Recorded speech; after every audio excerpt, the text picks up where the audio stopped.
Salve a tutti, sono Salvatore Forte, il presidente di IVI, fondata a Napoli nel 2014, insieme ai miei due amici Annalisa e Francesco. Buongiorno a tutti, sono Annalisa Direttore, socia fondatrice dell'associazione IVI, Itinerari Video Interattivi, che opera in particolar modo nella città di Napoli.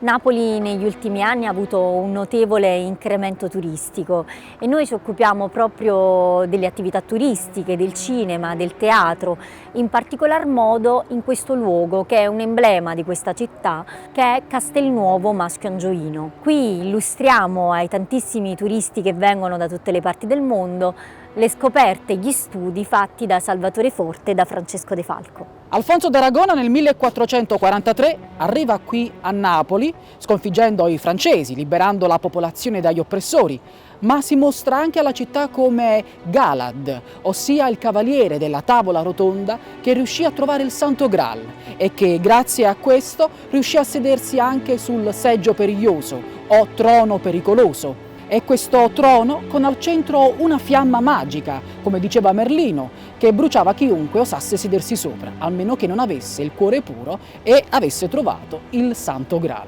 Per noi questo castello è anche il castello del Graal, un'eredità spirituale lasciataci da Alfonso I di Aragona. Ma adesso andiamo a scoprire perché. Ci troviamo nella Sala del Trionfo di Alfonso d'Aragona ed è stato proprio qui che nel 2015 io e Salvatore abbiamo riscontrato questo particolare fenomeno. Una scoperta riguardante un importantissimo e anche segreto, dato che ne sono state perse le tracce fino ad ora, rituale riferito al solstizio d'estate. Il sole in questo giorno, appunto nel solstizio d'estate, entra da quell'oculo, da quella finestra posta esattamente perpendicolare dove un tempo c'era il trono del re e il suo fascio luminoso come un moderno proiettore cinematografico disegna sul muro, sul lato opposto al trono del re, una simbologia molto particolare, molto cara al re. Infatti i contorni del sole che potete vedere in questo momento sembrano prendere la forma di un gigantesco libro aperto. Lo si può vedere nella sua araldica, ma anche più volte all'interno del castello. Esso simboleggiava sapienza e conoscenza. A sostegno della nostra scoperta, ora vi mostreremo anche delle prove. Come possiamo notare da questo dipinto in cui è rappresentato il re Alfonso d'Aragona, ma quello che interessa il nostro fenomeno è il suo elmo. Sull'elmo possiamo notare un libro aperto, ma un dettaglio che pochi avevano visto fino ad ora, ossia un piccolo sole dorato è dipinto proprio sopra il tomo aperto. Ma per toglierci ogni dubbio possiamo esaminare il secondo reperto, ossia la moneta celebrativa di Alfonso eseguita da Pisanello.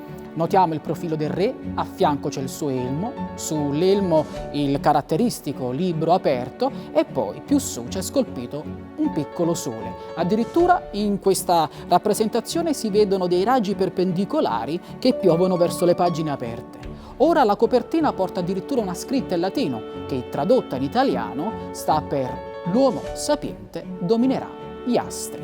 Alfonso, come tutti i cavalieri del Dolces il Novo, era erudito, coraggioso, dall'animo nobile e proprio per questo motivo aveva sempre un amore puro. Quest'amore puro lo incontrò a Napoli, nelle stradine e nei vicoli della città.